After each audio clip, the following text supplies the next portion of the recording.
চট্টগ্রাম, মে মাসের এক রাত।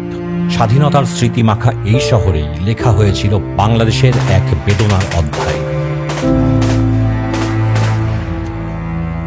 তীব্র গরমের পর মুষলধারে বৃষ্টিতে ভিজছে ঘুমন্ত চট্টগ্রাম।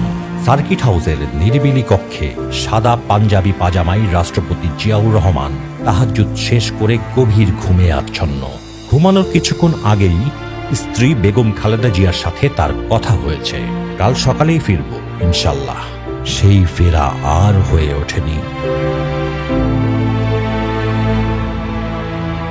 রাত ৩:৪৫ দিকে দুষ্কৃতিকারীরা গাড়ির হেডলাইট জ্বালিয়ে রকেট ও মর্টার নিক্ষেপ করতে করতে সার্কিট হাউসের ভিতরে ঢুকে পড়ে।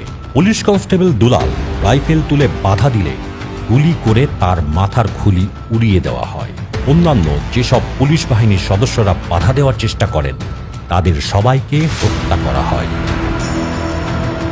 উভয় পক্ষে প্রায় ৫ মিনিট প্রচণ্ড গোলাগুলি হয়। এরপর আধা মিনিটের বিরতি।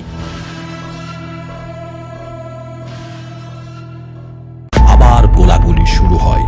এবার ৩ থেকে ৫ মিনিট কাল গোলাগুলি চলার পর সব চুপচাপ হয়ে যায়। গোলাগুলির শব্দে প্রেসিডেন্ট ৪ নম্বর কামরার বাইরে চলে আসেন। ইতিমধ্যে সিঁড়ি বেয়ে ওপরে উঠে আসা কয়েকজন সিঁড়ির কাছেই তাকে ব্রাশ ফায়ার করে হত্যা করে।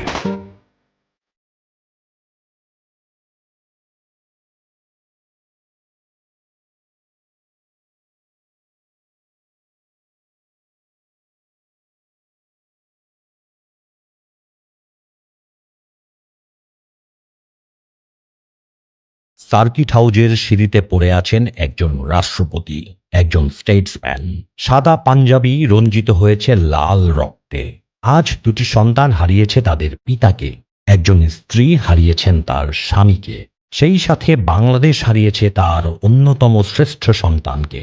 বেদনার্ত বাংলাদেশের আকাশ বাতাস তেপান্তর শোকে ভারী হয়ে এসেছে।